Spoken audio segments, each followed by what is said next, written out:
we ended with the discussion of all four operations which are part of vector calculus, and you have seen their practical significance also one by one, and have seen how the general curvilinear coordinate system can help us to achieve all the 12 expressions of curl, divergence, Laplacian, and gradient respectively for all three coordinate system. So now let's go next to discuss next important topic, and that important topic next is nothing but basically now we would be discussing electrostatic. So as I have said that electromagnetic field means it is basically uh, electric and magnetic field, and 99% times our most of the applications would be related to time varying field applications. But if you directly go for study of time varying applications and the respective modifications applied to Maxwell's equations and all, then it is little bit tough to understand, and therefore the gradual evolution involves basically understanding the scenario of first non-time varying field, in which the electric field is called as static electric field or electrostatic, and the magnetic field is known as steady magnetic field. So we will first analyze them, and then finally we would go at the end of the semester or course we would go for time varying field, and hence we would be studying waves, which is one of the major applications of time varying field. So in electrostatics, so among electric and magnetic field, let's first start with electric field or non-time varying. So when we say electrostatic, the first essential thing which we must keep in mind is non-time varying one. It is non-time varying. So it is static electric field basically. This would be the case.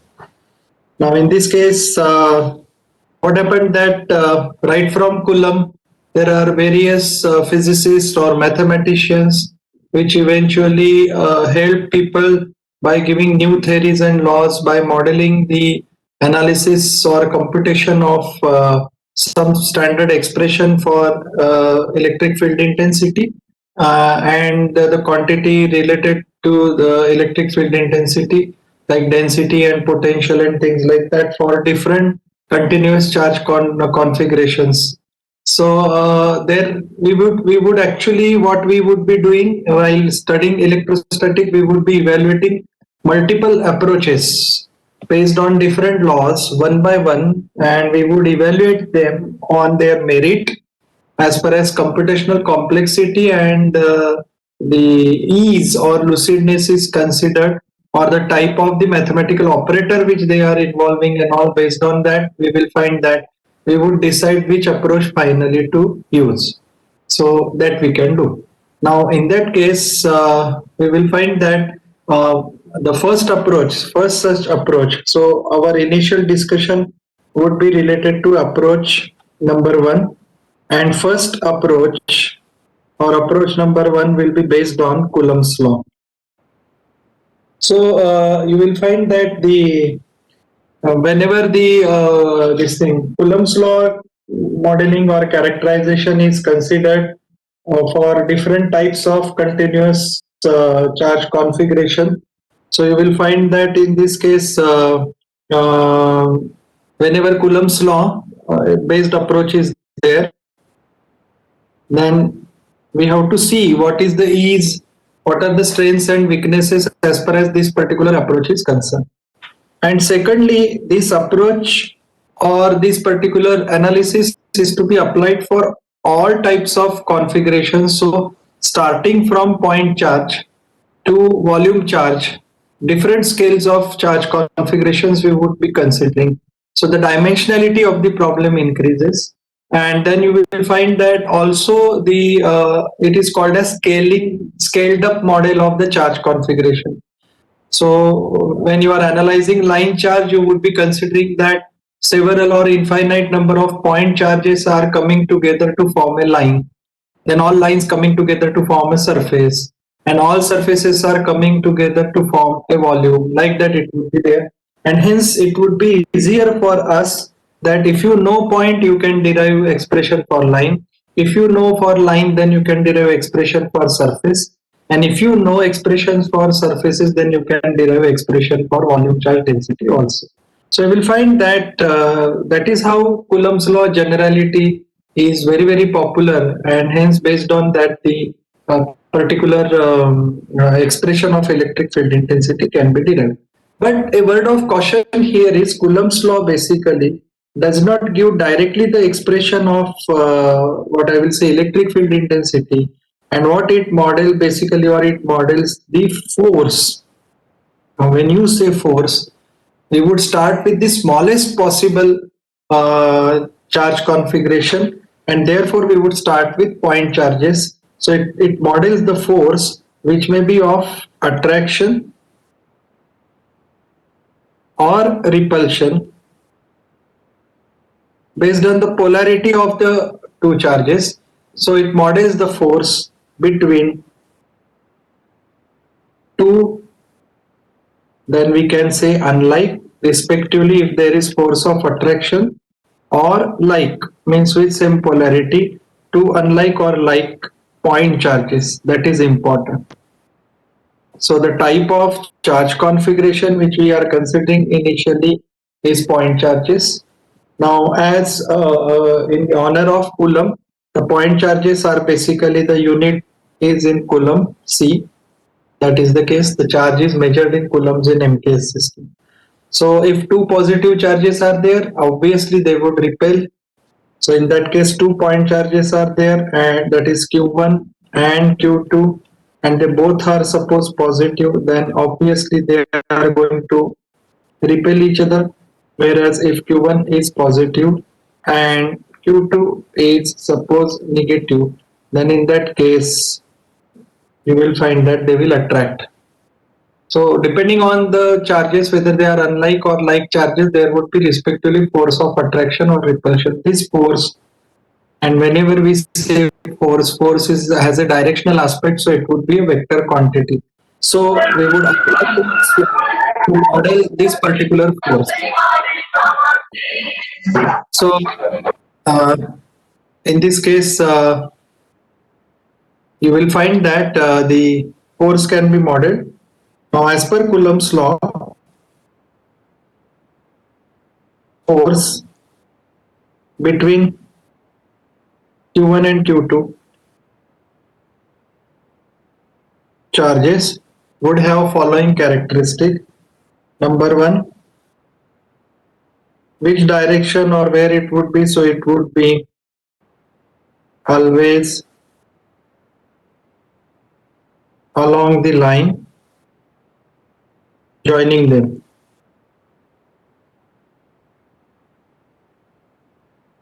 So if you want to assess the force on Q1 in presence of Q2, then it would be in the direction of Q1 to Q2. So you will find that always a line joining between the two. So along with that direction, it would be there. So if we want force acted upon Q1 due to presence of Q2, then in that case, it will be always along the line joining the two. So in this case, this would be F12. F12 suffix indicates a force. Bar indicates it's a vector. It indicates that on 1 because of 2. So always 1 to when is to be computed, it will be along the line joining the 2 points. This is first part. Then you will find that magnitude of F12 or magnitude of force would always be directly proportional to the product of magnitude of both point charges. So it will be equal to Q1, Q2, sorry. Excuse me. So it would be proportional to, not equal to, sorry, proportional to or directly proportional to the product of magnitude of both the charges. Third point is, let's say it is at a distance r. This we have measured, so this distance is suppose r. Then it says that the magnitude of F12 is also inversely proportional to the square of the distance between them. So it is inversely proportional to square of the distance. So if distance is r, then it is inversely proportional to r square. So as and when the distance would be more, the force of attraction or repulsion depending on the polarity would reduce. And if they are close by, then the force would be more as it is inversely proportional. Hence, we can say that in general, if this direct or inverse proportionality is combined, then we can say that the magnitude of the force F12 is Q proportional to product of Q1 Q2 divided by R square. This would be the case. Hence, it is very easy to make the expression for force acting upon 1 because of 2. So F12 as a vector, now I have to mention both magnitude as well as direction. Therefore, would be then equal to some constant of proportionality k times of q1, q2 by r square. This mentions only the magnitude, and essentially what you need is the direction in which the force is going to act, and therefore we would attach here a unit vector in the direction of r, basically connecting point number 1 and 2. Therefore, it is a cap r12. So r is this distance between q1 and q2. So you will find that q1 and q2 distance is r. So a r12 indicates a vector in the direction from 1 to 2. And please see, it is a unit vector. Unit vector means what? We have already discussed that whenever direction is to be mentioned, then you have to always take unit vector into account. Now in this case, we already know that AR12 is nothing but it is vector R12 upon mod of R12 itself. Sorry, mod of R12 itself. In general, it can be also written as it is vector R upon mod of R. That is vector connecting the 2 points. Now, whether it is 1 2 or 2 1, that depends which particular force which you want to come to. Now, with experimentation, if this proportionality sign is changed or converted into equality, then obviously you need a constant of proportionality.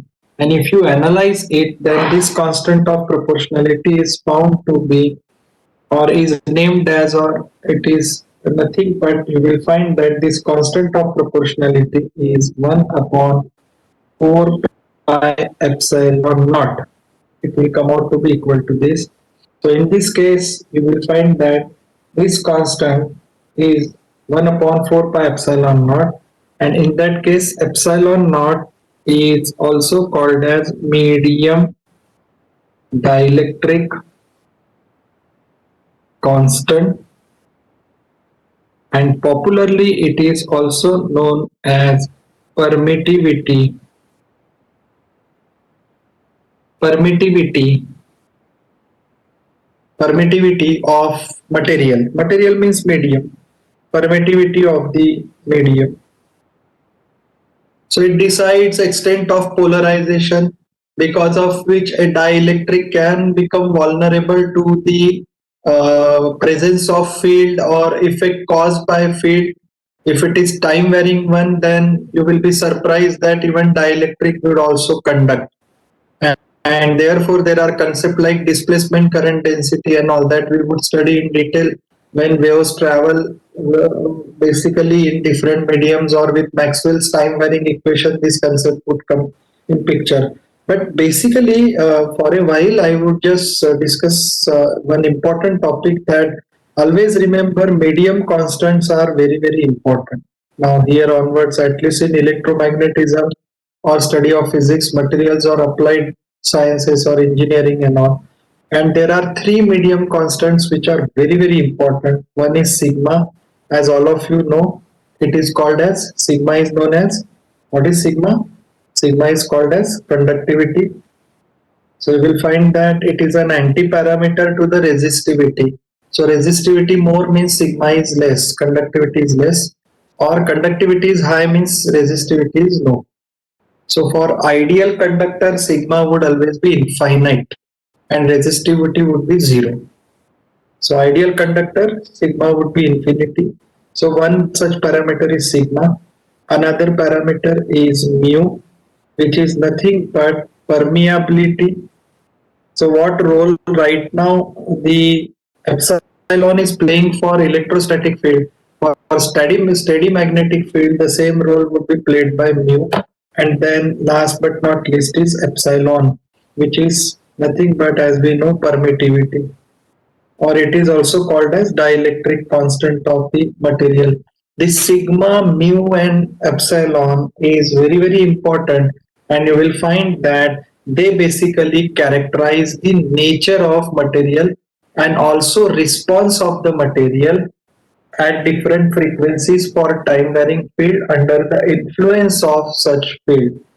So you will find that it may happen that if you have connected or if there is a high frequency field to which a material is subjected, then there would be some changes occurring inside the material, and then that extent of change would be proportional to these three medium constants sigma, mu, and epsilon. Now, namely, you will find that sigma always talks about the conducting nature of the material. So, if it is very high, a material is a good conductor. If it is infinite, a material is basically a perfect conductor. If it is zero, then the material is perfect dielectric. It cannot conduct at all, or it is an insulator. And another thing is the Ohm's law implementation, or the concept of resistivity or ohmic losses, which are I square R and all, would entirely depend on the value of sigma. Higher the sigma, lower would be the losses, because higher sigma means lower resistivity. So 1 minus sigma is basically your resistivity, and I square R losses would be dependent on resistivity. So for a perfect conductor, you will find that there is no resistivity at all, and hence there is no loss. And inside a perfect conductor, even you will find that the field would also be equal to zero. How and why, that I will tell you, or we will verify as and when different equations relating different quantities would be there. Whereas you will find that mu takes care of a material, uh, indicating its extent or response to magnetic field, and to what extent the material can get magnetized or demagnetized, whether it is a magnetic or non-magnetic material. That entire extent would depend on value of mu. So permeability basically holds the magnetic energy scenario, magnetic field energy scenario. So like an inductor, there can be components which can store energy with the help of magnetic field inside them, and therefore you will find that which material can use this phenomena or have this extent of storage of magnetic field energy into them and all will totally depend on the value of mu. Similarly, epsilon, which is permittivity, this decides the material's response to the electric field, and its extent. I'm not saying when response to the electric field means extent to which it can conduct. Remember, for conduction, free charge particles are required, and that particular extent would always be decided by sigma. So epsilon basically indicates the dielectric nature. So ideally, when sigma is infinite, epsilon would be zero, because that is a perfect conductor. So it doesn't attain or possesses basically any characteristic which amounts to or which indicates the presence of the dielectric nature of in the material. So perfect conductor, none of its corner or even a particle would be dielectric in nature. Whereas you will find that epsilon or permittivity indicates the dielectric nature of the material.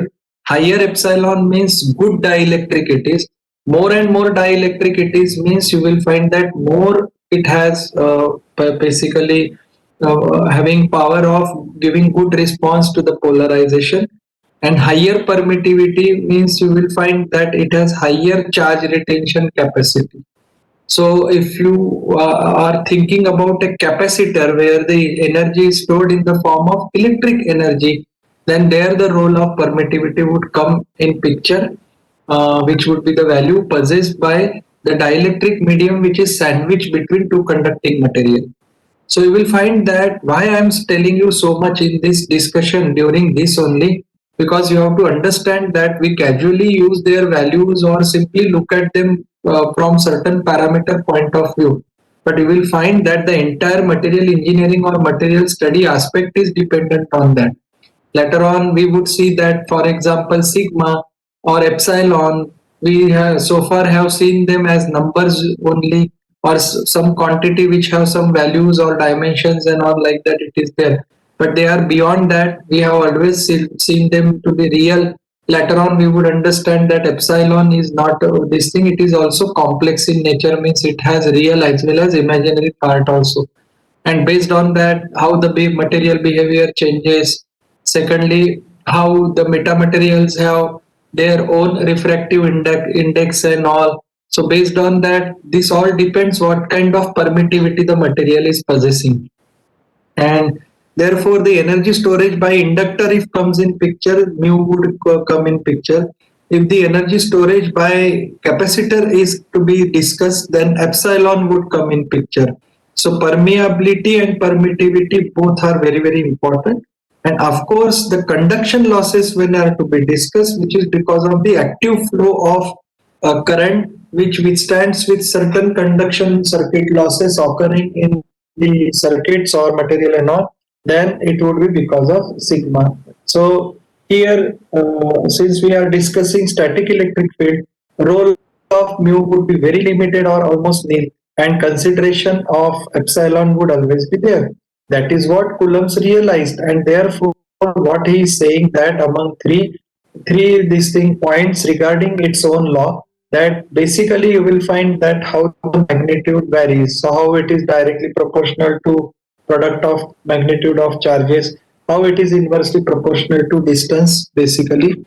And when that law has been modeled to assess the force, then the sign bringing sign of equality is very very important. And when equality is to be inserted or your proportionality is to be converted into equality, then naturally you need a constant of proportionality, which is this k. And carefully observe, k is defined in terms of epsilon naught. Now, epsilon naught, when you talk about it, is a epsilon naught is the medium dielectric constant or permeability, and when you put naught, this typically defines it for free space, which we usually take. So in exam also many times given assume suitable data. So even if value of epsilon is not given, you can take it for free space, and which is precisely 8.85 into 10 to the power minus 12, and essentially the unit is farad per meter.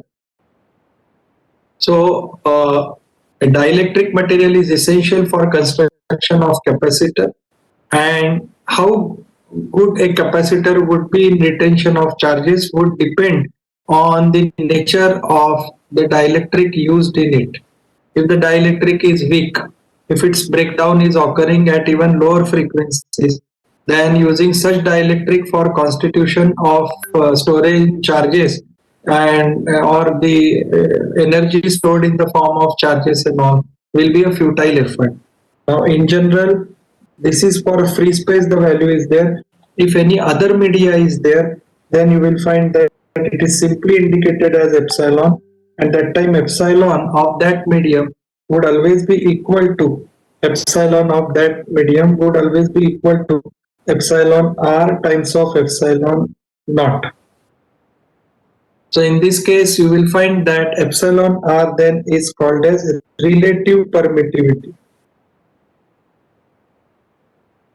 Relative, it's a comparison, and how many times of free space typically this value would get. So that also you can do. So free space is the benchmark against which this particular this thing we would get, and depending on this factor that how relative permittivity of that material is, based on that the value of permittivity of that material would be there. For certain material, epsilon r can be 1. If it is there, then the free space permittivity would be same as permittivity of that material at that particular instance of time. So here onwards, you will find that you will be revisiting mu and epsilon again and again, and their practical significance must be learned. At later stages, you would realize that epsilon can be complex also, and it can also have real and imaginary part. But at this stage, this much information is more than sufficient. So farad per unit farad per meter is the unit, and these are the 3 points with this thing constant of proportionality. Finally, we can really remodel the force between the two charges. It can be force of attraction or repulsion depending on the polarity of those charges. So here I have to add a page. Shall I move to next page? Have you noted it down?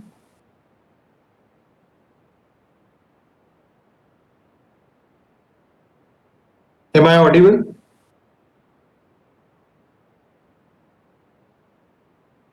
Okay. So I will go to next page.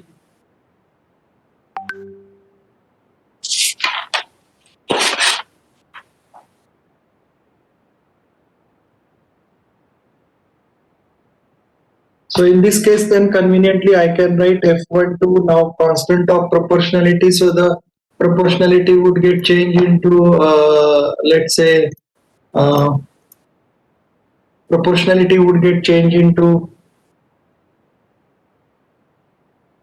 the equality, and the expression would become Q1 Q2 upon 4 pi epsilon naught R square, okay, A cap R, indicating that, or A cap R12 indicating that it is in that direction. This is the full-fledged vector force on Q1 because of Q2. Using Coulomb's law, it can be written. So the magnitude and direction both is there, so we can find out that. And secondly, you will find that the unit necessarily has to be Newton as it is a force. So unit will be Newton. Now here I would give you a word of caution. Whatever different quantities in numericals have been asked, don't forget to write their appropriate units. If you forget to do so, that means you are not sure how this has been achieved. Okay, this is the case. So units are very much necessary when you solve numerical unit. So you will find that Newtons would be the unit in MK system of the force, and this becomes then a comprehensive expression of Coulomb's law for assessment of Coulomb's law for assessment of we can say force acting between two charges, point charges, because of 2 on 1. So maintaining its 3 point along the line, joining the 2 points, inversely proportional to square of distance and directly proportional to the product of magnitude of two charges. Okay. So in this case, I can little bit modify this, as I know that A cap R12 is basically nothing but vector R upon magnitude of R itself. This is also there. So A cap R12 is nothing but R12 vector upon R magnitude R. This will give me the unit vector. If I keep that value here, I can keep that value here.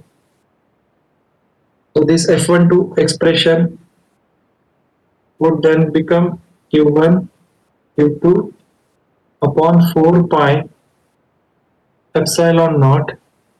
Now in this case it is R square and it is R by R. One more R would come, so this would make it R cube, and here vector R would be there. Again unit will be Newton. You can have this expression also, which is in terms of the vector R, that is the line joining 1 and 2.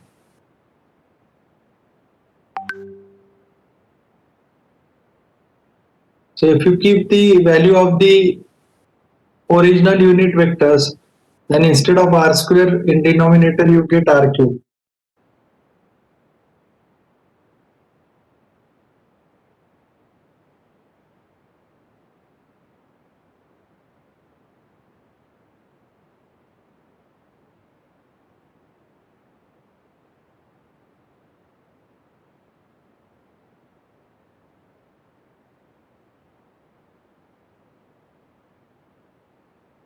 Now naturally, as this force acting is a vector, therefore when multiple charges are acting basically, so you will find that it will be a summation. it will be a summation. So in that case, suppose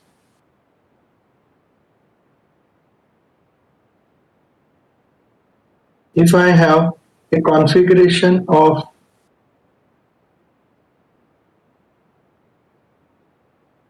multiple point charges,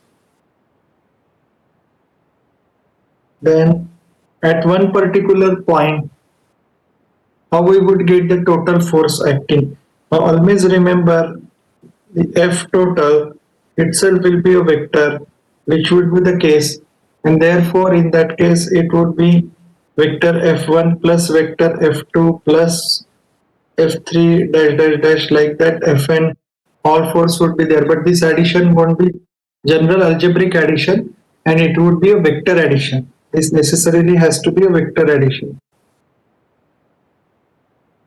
considering the direction and magnitude both.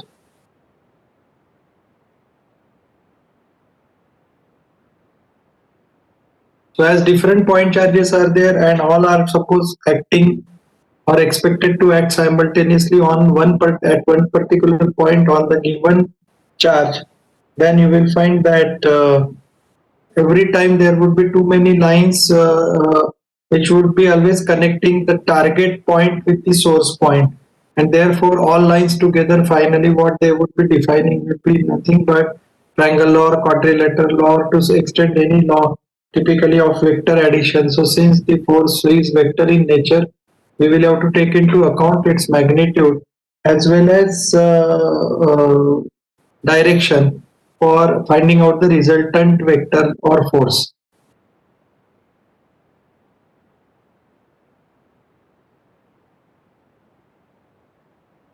So in this case, then what happens is F would be nothing but summation I is equal to 1 to n if n number of charges are there, and then in that case it would be q1 qn. Suppose all the forces we are finding out on one only upon 4 pi epsilon naught,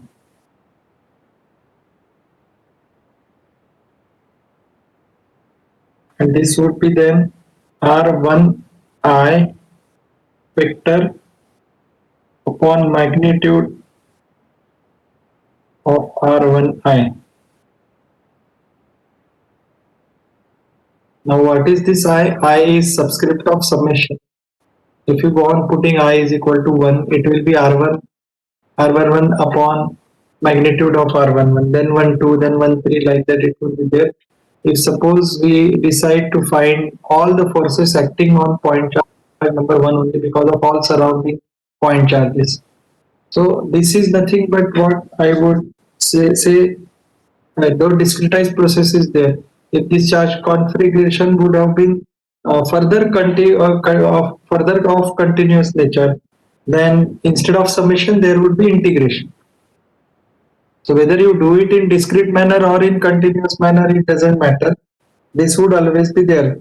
Now, before I go further and discuss the cases of other charge configuration, I want answer of certain questions. So in this case, this expression, let's say it is A. Okay, this is A. Is it superposition theorem? I will take a polling. Let's define a new question. In this case, I would say each expression A defining superposition theorem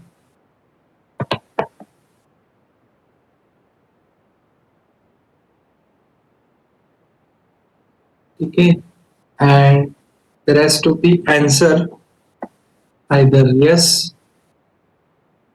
or no.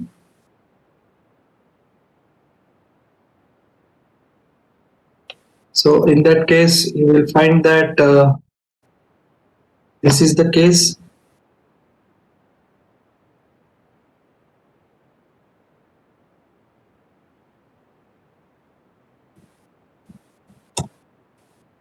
And if I define for 2 minutes this particular thing, I will open this poll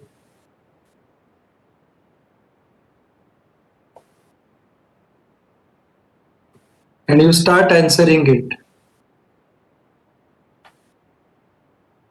So you can attend the response, and from that I would come to know what you think about it.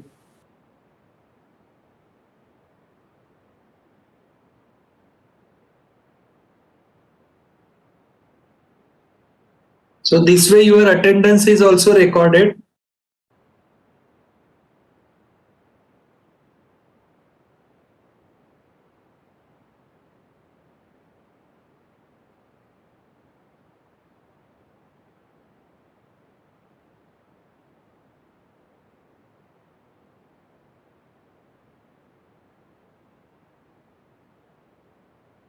So 29 students have finished, 26 are still in progress, 49 students, they have not yet started yet.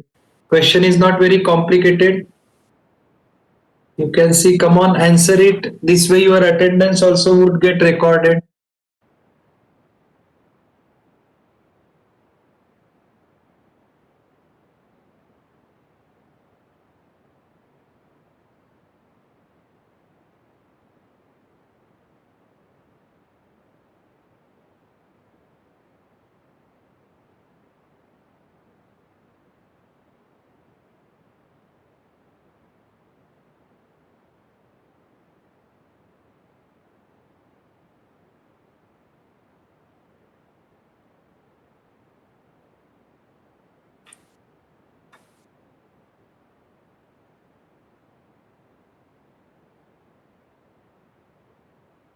So 16 students have not yet started.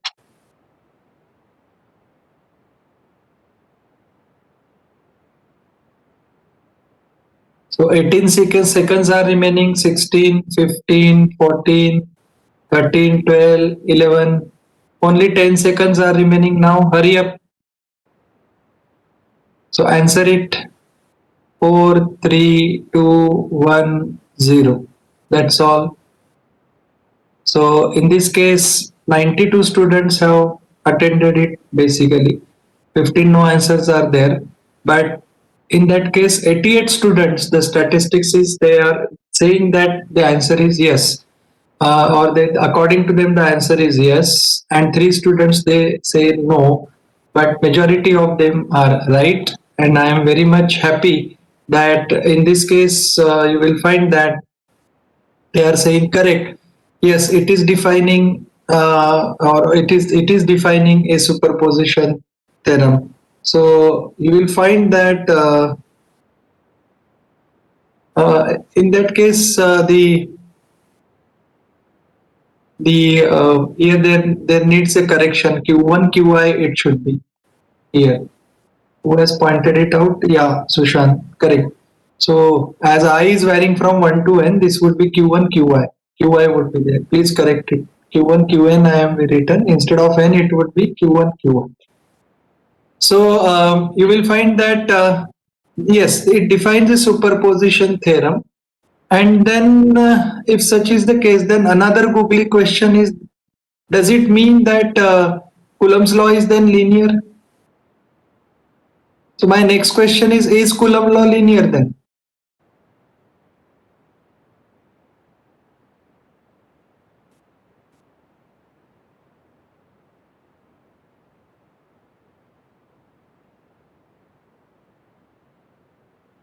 Yeah, am I audible? So my next question is Coulomb's law linear then?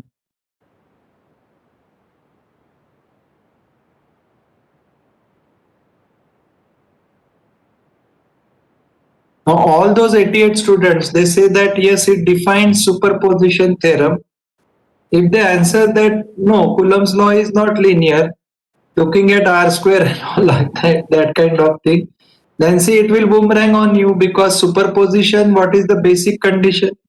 to apply superposition, the basic nature is it has to be linear, otherwise superposition cannot be implemented. So if you say the expression A is actually nothing but some format of superposition theorem only, then by default or obviously Coulomb's law has to be what? Linear. Otherwise, your earlier answer is incorrect. Then we would say 88 students were wrong and 3 students were correct. But it's not like that. If you are saying that it's almost format of superposition, then definitely you will find that it has to be linear. So if it is like that, then we come to know about a major conclusion that the same law can also be used to derive the expression for electric field intensity or force assessment for some other continuous charge configurations also, namely line charge, surface charge, volume charge, etc. And what we would do is we would go on adding the results of individual charge configuration element, and we would try to achieve a better result for such continuous charge configurations that we would be in a position to do. So you will find that if that is to be done, then in that case you will find that it definitely has to be linear, and then this expression should basically show the concept of superposition. So that is what we do. And hence our next exercise is to derive expression of electric field intensity for continuous charge configuration which are scaled up model of this point charge and all. But before we do that, one thing we have to do is we have defined a force in Newton and not the electric field intensity. And therefore, first thing is we would have to define the electric field intensity or electric field intensity definition itself. So in that case, when we are doing that, you will find that when electric field intensity is to be defined, then in the above situation only, what I will do is I will make or I will keep the Q1 charge as it is, but Q2 charge I will make it a unity test charge of 1 coulomb, which would also be known as Qt. So in that case, then what happens? Basically, it is nothing but if this is the case, then the same force, which is 1T test charge, would become Q1 Qt upon 4 pi epsilon naught r square a cap r. As per general expression, it would be like this. But as we know Qt is equal to 1 coulomb already, then in that case this itself will become Q1 upon 4 pi epsilon naught r square a cap r. But then in this expression, if you in this case you will find that, yeah, I forgot that it has to be, yes, it would be here, it will be cube would be there. Yes, Sainaga has pointed out there has to be cube. So 1 r square and then magnitude r of the unit vector, they would come. Here it has to be cube. So in that case, just correct it. What is bound to happen is q1 upon 4 pi epsilon naught r square a cap r, which is there. So actually now this F1T is defining force per unit charge now actually exerted. So in presence of Q1, what is happening is if your Q1 is like this, around that by taking different distances, if I keep on moving Qt charge around it here and there, then what is the force exerted on it? So there would be a physical quantity which would be force acting per unit charge, and with different directions and values of r, it will tell me that extent which may be resulting because of attraction or repulsion depending on the polarity of the point charges. But then in that case, it defines basically force per unit charge. If it happens that, then this itself is nothing but electric field intensity. So you have scaled it or normalized it with the magnitude of the second point charge, that also you can say. So instead of 1 unit charge, I can say that here Q1, Q2 was there, that Q2 I will take and would make it here F upon Q2. F upon Q2 would also define the same thing, the force per unit charge. And then in that case, or you put a test charge of 1 coulomb, that would be the case. So this is the electric field. So this entire locus of point or distribution, which tells me that at what direction, in what direction, at what distance, what kind of force, magnitude force this unit test charge or unity test charge of 1 coulomb is going to experience. Now, naturally, as it is force only which has been characterized on per unit charge basis, the dimensionality would remain same. And therefore, if this is vector, force is vector, your electric field also has to be vector. Number one. Only thing is now you will find that here it is Q1 upon 4 pi epsilon naught r square a cap RUC, and force was Newton. This is now Newtons per coulomb. This is now Newtons per coulomb, but popularly we would see that in case of electric field intensity, the same, because right now the concept of potential is undiscussed, but I will tell it directly, is volt per meter also. So this is the popular unit which is coming over there. So you will find that hence conveniently from Coulomb's law, we get an expression of electric field intensity. This is expression B.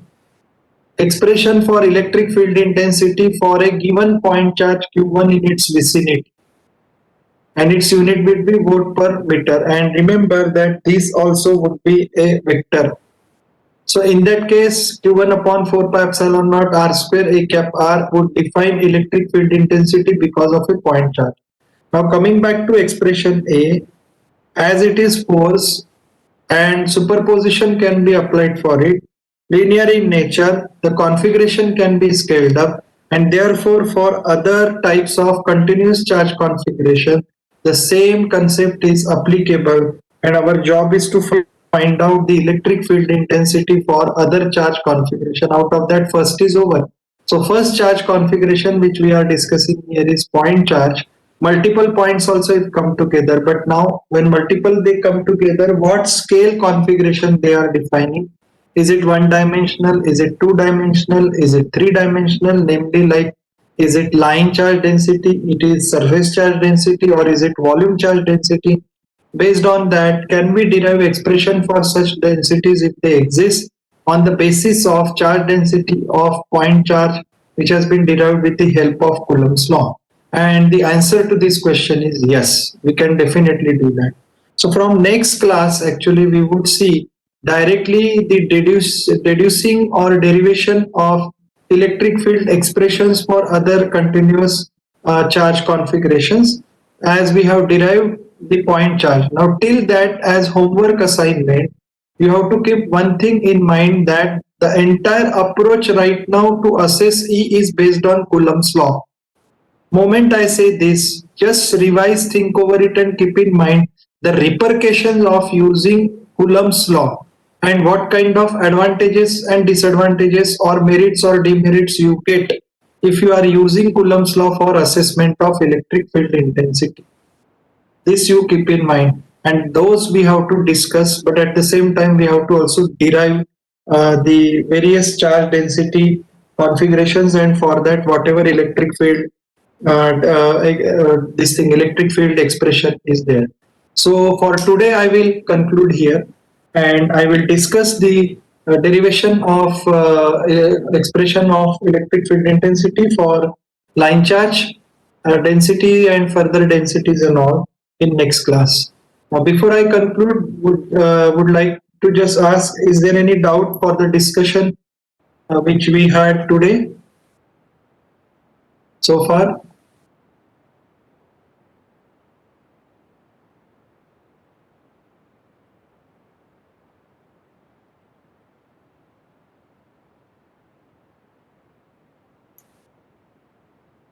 Okay, so assuming that no difficulty is there, I would stop here or conclude here. Thank you.